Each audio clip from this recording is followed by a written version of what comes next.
Thank you for being here for One Day Wiser. I appreciate whenever you're able to spend time with me and to hang out a little bit and to talk about some things regarding wisdom, especially ancient wisdom, especially wisdom that maybe we find in the Bible. That's what we spend a lot of our time here doing as it pertains to everything from spirituality to mental health. And that's what we're here for. So I do appreciate that. And I don't take that lightly for you to be able to join me for a few moments. So, today, what I wanted to do is I wanted to take a little time and talk about anxiety, that lovely topic, but not just anxiety, the antidote to anxiety. Yep, that's right. There is antidotes to anxiety. There are antidotes that we can apply. Now, that might not mean that it's a one and done, that we can say, oh, well, if I just apply this antidote, that all my anxiety is gone. This is a process, and it's a good process. You know, it's interesting with our different emotional states that we can be in. Some of them can be so uncomfortable. And even the emotions, some we love, some we hate, they're all valuable because God's designed a plan. He's designed an order, a hierarchy, a way of doing things. And you know what? It's actually good. So even the uncomfortable emotions, like anxiety, that we might not like, there's a place for them. And I think it's helpful to know that there's a place because then that helps us manage them. It helps us have hope, right? And that's what these emotions want. I love the idea, you'll hear me say it now and then, about emotions being energy for motion. That's what they exist for. And God's placed them within us to take action upon, to respond to. And when these things do occur, when these different waves hit us, whether they're pleasant or unpleasant, they are motivating us to respond or to take action. Anxiety is no exception to that. Anxiety wants you to do something, right? And you know it's uncomfortable. It's like the whole thing that goes along with anxiety is I don't know what to do, right? So, what is the antidote to this feeling of I don't know what to do? Well, what I want to do is I want to offer kind of the end game of what's the final answer, the antidote to anxiety, and then I'll go back and I'll fill it in a little bit so we can see some of the context of why this is the answer, the antidote. So let me pull this up here, and we will take a look at this. I'm looking at 1 Peter chapter 5. It's got some excellent verses here, and this verse you might have heard of if you're familiar with some of the New Testament writings. This is a pretty popular one because it's fun to hear about getting rid of anxiety, our cares, same thing, right? So, what does he say in this? Cast all your anxiety on him because he cares for you. Okay, that's amazing. There's a place to put anxieties that come upon us, right? These waves that hit, these uncomfortable emotions that rise up seemingly endlessly. What can we do with them? They are motivating us through that energy for motion. They're motivating us to either respond to them by taking action and closing the loop, right? Or putting them back on the Lord Himself. So if we take all of both of these approaches together, these are what I call our game plan. Anxiety wants you to have a game plan. Anxiety, like a lot of our other emotional discomforts, I run the risk of oversimplifying them perhaps a little bit, but not entirely, by calling these unpleasant things we go through pain. If we look at it that way, if we realize, yeah, I've got a lot of discomfort inside, a lot of things that I'm not crazy about, well, what do we tend to do when we experience these things? We tend to put ourselves in this position of if I have bad feelings, I must be doing something bad. I must be messing up. Or maybe it's a bad world with bad people and outcomes that are horrible, right? And that's inside of us. Something tells us there's a better way. Something tells us, like Solomon wrote, that God has set eternity in the hearts of men. So the things that we long for tend to have an eternal nature, meaning things need to work out. I feel like things should work out. And when it feels like they're not, I don't do so well. This is our cares. This is our anxieties. Now, God has equipped us with a survival mind that's what they call it in the mental health field. And I like the name of it because I think it's pretty true. It's pretty fitting, right? We do have this survival mind that says, I want to do okay. I want to come through this. I want to conquer. I want to know that I can be safe, that I can continue on. And sometimes the things that are happening don't make me feel that way. But it's not always just life-threatening things. Maybe something doesn't seem like it's completely life-threatening, or maybe it does. But either way, it's something that might take out a part of my person. It might threaten me on some level that I don't feel like it should be threatened. So what can we do with that, right? Pardon me, one moment here.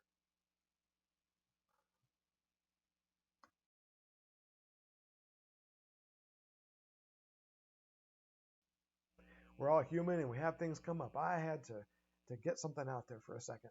Now, so we've got these uncomfortable things that occur. We're all familiar with them. If we're not, we're in denial, right? And that's a whole other topic for multiple other videos. So let's take this premise that we can take our pain points, our emotions, including anxiety, and God gives us a place to put them, which is right back on Himself. Now, this isn't always just what we do with every responsibility that comes up, right? Maybe there's something that feels like it's a little bit threatening to me, but I also feel like I'm supposed to handle it. Good. That's probably a good direction to take. So the motion that emotion is trying to get you to take is one of responsibility. And that's generally good. That's a sign likely of maturity. We don't want to just take everything that bothers us and say, okay, God, this bothers me, that bothers me, the other thing bothers me, right? That's not necessarily the mark of a mature disciple of the Lord. Just like a child being raised by their parents or whoever might be in their lives, if there is anyone, as they're getting through the different ages and stages of life, they take on different responsibilities, and that's fitting.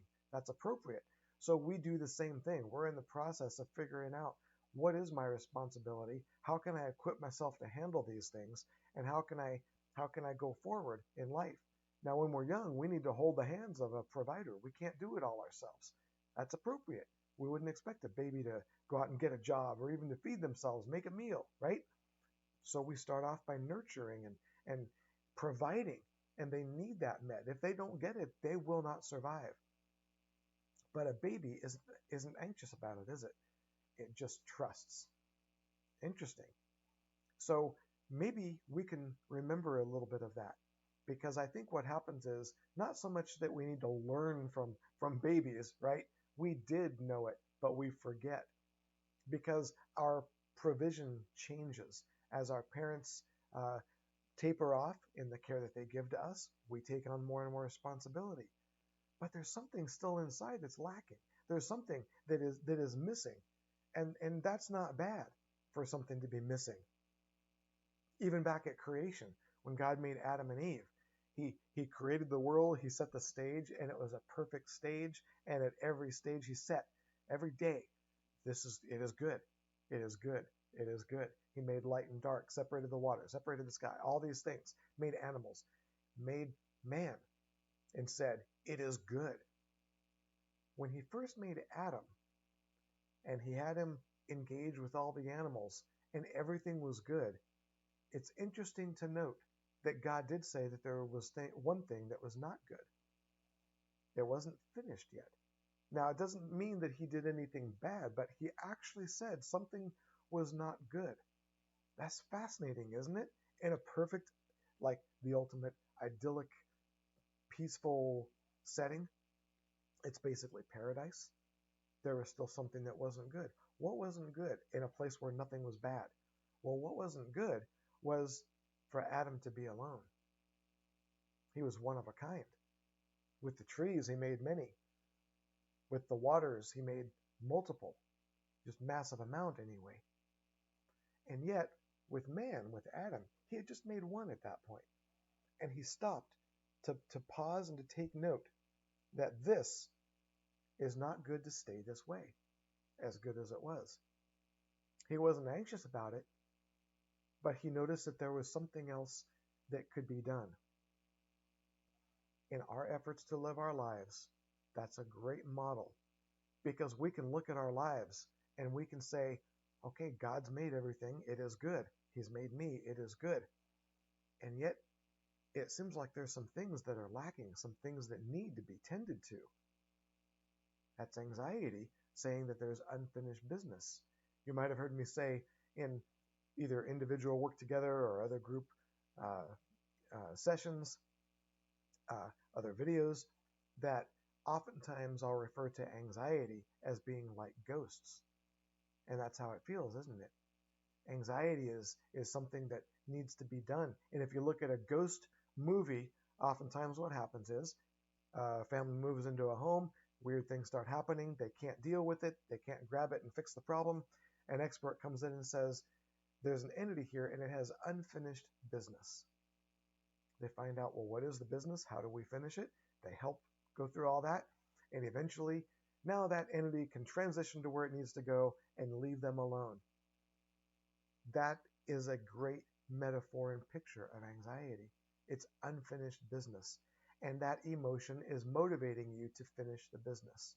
Maybe there's responsibility we need to lay hold of and take personal responsibility for the choices and responses that we have with life. Yet, something still doesn't feel good. How could that be? Why isn't that enough? I'm just being a mature person. I'm trying to do everything I can do. It's not good to be alone. So this verse gives a provision for this process. We can cast our anxieties on him. There's a place to put these things because he can join with us. He's always there, so rather we can join with him. And even as grown-ups, maybe even as people of mature character, maybe we already even know the Lord, there's always going to be some area that we could use a little hand-holding, a little intimacy, a little closeness with the Lord. Maybe also some more closeness with each other in the journey. That may be a life partner. Maybe that's not in the cards. And maybe we have anxiety about that. Maybe it's about finances. Maybe it's world events and dealing with them, political, social trends. A lot of things we're seeing the corruption. And we shouldn't be surprised by this. This is the way the world goes. But how are we supposed to not have anxiety about it in such a world filled with entropy when God's a God of order and hierarchy and so genius thinking things through and planning and putting things in order? But things are in disorder. How are we supposed to manage that without having mental disorders and being at dis-ease? Well, one way is to cast our cares upon him. But even with that, that might feel like an open system still. It might feel like, okay, what I give it to him, but what does that mean? What else, if anything, can I anticipate that might be waiting, that might be helpful for me? Well, there is more to the story. This same chapter, 1 Peter 5, gives us some other insights. Humble yourselves, therefore, under God's mighty hand, that he may lift you up in due time. The creator of the universe, who created everything with his mighty hand and with his word, is ready and willing to hold your hand. And it's the same hand that will lift you up when you're discouraged. It's powerful. We have a place to put our anxiety, and we have a reason to put it there, because this is not the end of the story. There is a place to put it, and it's a good place. And the God of all grace, who called you to his eternal glory in Christ, after you have suffered a little while, will himself restore you and make you strong, firm, and steadfast. If I don't feel completely strong, firm, and steadfast right now, I have a place to put that, because that is coming. Because the God that can help us in this moment is the God who created the universe and who is always eternally unmoving, unchanging in character. He is immutable in his nature, and he is beyond our understanding. He transcends that. So along with that goes a sense of awe and a sense of mystery, which can bring with it, ironically, some anxiety and some rest at the same time. I can take rest in the future, which is my eternity with the Lord. But what about today? What about tomorrow? The same God who is going to receive us into eternity at some point sees all of the suffering that we go through. And if he was not able to make it right, if he was not able to bring us to a place in eternity where we would look back, if we choose to, and be completely okay with it, he would not permit these to happen in the first place. Because his character is unchanging, and he is not a God of contradiction. So the very God that put the order and fabric of the universe and all that exists into place transcends all that exists, and he is not incapable or unwilling of bringing us to that place too. And he's going to. Not just by us getting everything right, not even just by all of our needs being met the way that we would like them to in this life. If we have chronic pain, if we have loneliness, regret, all these things, it's okay. We have a place to put them. And with the parts that are left over that we can't seem to let go of and we can't release it to him, we will. So take comfort in that. Take comfort that this is not the end of the story. This is not the end of the road. These are chapters that we go through each day. And God's aware of them, and he's got them accounted for. When he wipes away every tear, he's going to wipe away every tear from the past, present, and future. And at that point, there won't be tears of the future unless they're tears of joy, because we'll be in eternity at that moment. And when the chief shepherd appears, you will receive the crown of glory that will never fade away. This is the end game. This is why we can have our game plan that is an approach that puts a bow on it and seals it up for eternity. These things are finite, and you are not. And it says that 3 things remain: faith, hope, and love. But the greatest of these is love. Why? Because love is eternal. There's going to come a time where we don't need faith and we don't need hope. Because not only has the mystery of Christ been revealed, which has already happened, but the fulfillment of the mystery will be revealed too. We're still waiting on that one. So we receive a deposit, a measure of his Spirit, when we submit and yield our hearts to the Lord. And that which is connecting with what Solomon said about God has placed eternity in the hearts of men, now we get a seed or a deposit of the Spirit placed within us. So it's a fulfillment of that part of the promise. The law is fulfilled. We're connected with the Lord. And now we have a hope, which is not just we hope it works out. It's a hope of that which is promised that just hasn't occurred yet, but it's as sure as anything that has occurred, because it's the same God of both. Now, time-wise, we're waiting. But we're not waiting to see if. There is no if. It's just a matter of the process. We're waiting for the rest of the chapters to occur. So with that, we can cast our cares upon him, knowing that that is where they truly rest. So we can also truly rest in that promise. That's how we're to live. So if we live in the anxiety, we haven't acted on the motion that the emotion is wanting to propel us toward, to resolve the question, to close the chapters, to be able to finish the business of the ghosts of anxiety, so that that ghost can transition, because we have the Holy Spirit residing in us. And some used to refer to him as the Holy Ghost, some still do. But a ghost spirit, it's an entity that is beyond this realm, because he transcends this realm, which is natural because he's supernatural. So all we're doing is, it's simple. It's simple, although not easy. And although eternal, we access it right now. And although infinitely sophisticated and complex, simply accessible. And that's the miracle of the gospel. These things are not confusing, but they're confusing to the world, because the cross is offensive to the world. The truth is the opposite of what the world wants, because when the light pierces the darkness doesn't want it.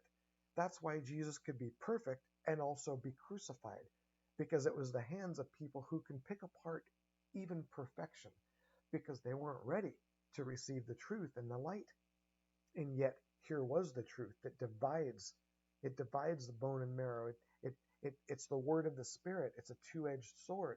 There is no comfortable place. And when Jesus came here, he was not comfortable. Why? Because it says, he said, the Son of Man has no place to rest his head. Why? He could never rest, because this is not home. And in Revelation it says, we are strangers, we are aliens, we are not of this world. although we're living in this world. So there's conflict. And Paul said, the things I want to do, I don't do. The things I don't want to do, I do. Who can deliver me from this body of death? But praise be to God. With him, all things are possible. So we are the walking living in a dying world. The world without God is the walking dead, thinking that they're alive.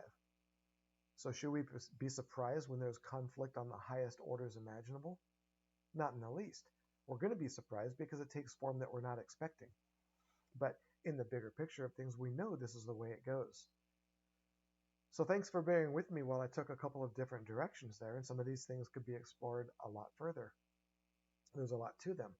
But underneath all of that, we can have the confidence, because our confidence doesn't need to come from ourselves. It comes from the one who placed his Spirit within us. We can rest. We might not be able to fully rest because the things around us are decaying in this state of entropy. But that's all temporary. You're not decaying. You're eternal. God's eternal with no beginning and no end. And we're created in his image. We're not God. We have a beginning and no end, so that's what makes us eternal. But he's the one who made us. He's got this. There's nothing that is beyond his realm of dealing with. So I encourage you, continue to cast your cares upon him. This brings us full circle back to where we started. Cast all your anxiety on him because he cares for you. Cares is eternal. He doesn't just care sometimes. He's not limited to care a lot today and then he gets tired. It doesn't work that way. His care is a state, and it's infinite and it's eternal, and it will never stop. So with that, we have good reason to continue to cast our cares on him because he cares for us. And we can care for ourselves. We can care for each other. And these are important things to do because this same God is the master of all of it.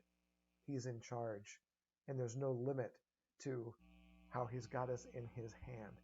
That's my encouragement today. Thank you for your time. God bless you going forward.